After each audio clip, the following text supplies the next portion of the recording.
Okay, so we're going to look at a very similar example to the one in the previous video.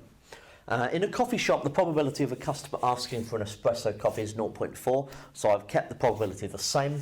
During one particular day in a random sample of 15 customers this time, 10 asked for an espresso coffee.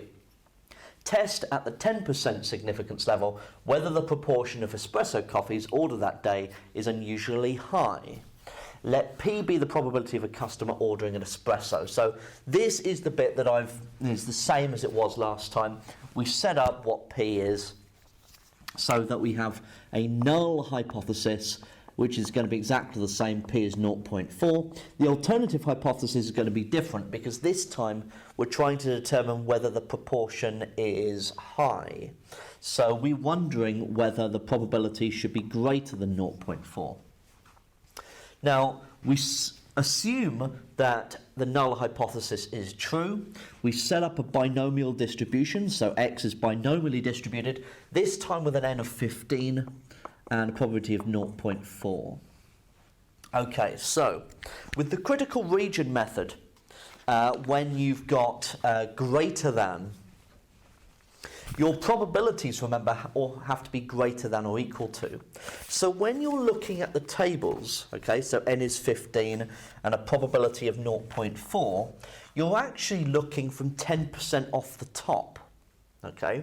So 1 take away 0.1, 10%. So you're looking around about the 0.9 range.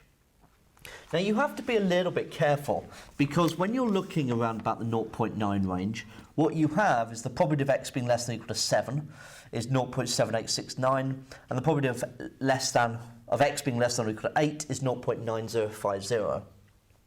Okay, so we need 1 take away these. Okay, so we've got to be a little bit careful. So the probability of x being greater than or equal to 8, remember, is 1 take away the probability of x being less than or equal to 7. So this is 1 take away 0.7869. Okay?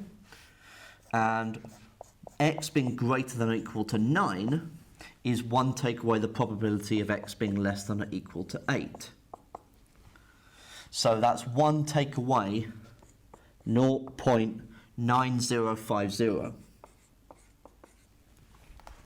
Now, where have I got these numbers from? I've looked into the table and I've looked at whereabouts I get this crossover for 0.9, 1 below, 1 above. Okay.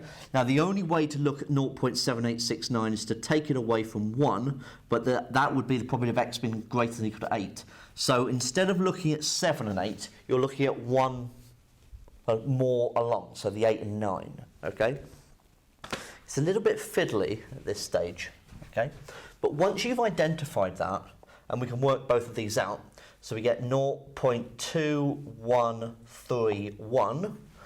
And this one is 0.0950. Okay, so one of these, the 0.2131, is greater than 0.1, the 10%, and one is less than the 10%. Okay, so, and it's the one that is less than the 10% which highlights the critical region.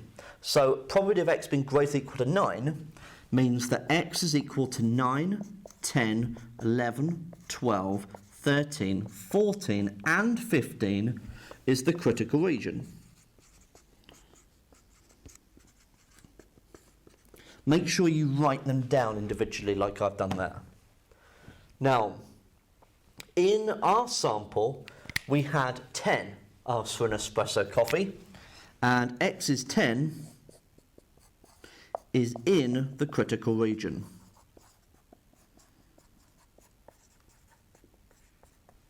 Okay, so we can reject H0.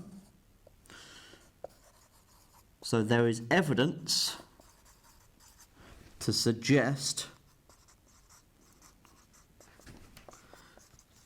that the number of espresso coffees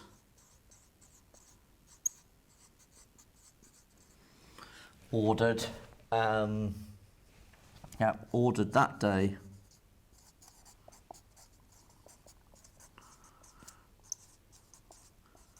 was unusually high. Okay, so we've got to write that final sentence in context. But this is the process, and this is the most difficult bit. Okay, identifying the critical region when you're using greater than. Remember that this symbol and, well, this inequality and this inequality here has to be pointing the same direction. And remember that when you're calculating greater than or equals to, using the probability tables, you need to do one take away, the probability of x being less than or equal to one less than the one you're looking at. Okay? So it is fiddly, but it needs a bit of practice.